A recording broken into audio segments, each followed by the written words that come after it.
大家好，我是小王，今天来做一款香甜软糯的香蕉面包。预热烤箱325华氏度，取一个小碗，加入340克熟透的香蕉。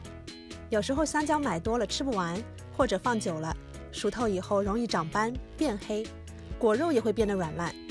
然而这样质地的香蕉正是做香蕉面包所需的材料。香蕉用叉子碾成泥后，放一边待用。另取一个大搅拌盆，加入8汤匙软化的无盐黄油，142克红糖，1茶匙肉桂粉，1/4茶匙肉豆蔻粉，1茶匙泡打粉，1茶匙小苏打，1茶匙盐，2茶匙香草精。用手动搅拌器搅打至光滑，然后加入340克香蕉泥、85克蜂蜜，打入2枚鸡蛋，继续搅打均匀。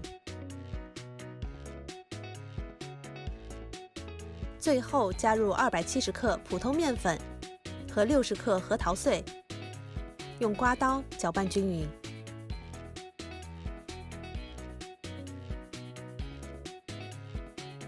在烤盘的底部和四周涂上一层黄油，这次我们用到的是9英寸乘以5英寸的烤盘。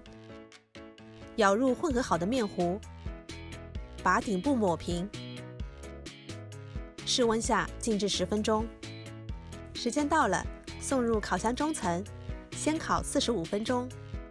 45分钟后，在烤盘上覆盖一张铝箔纸，防止面包表面过度上色。继续烘烤25分钟。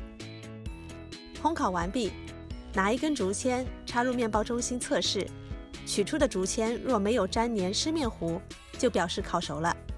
反之，继续烘烤几分钟，直到熟透。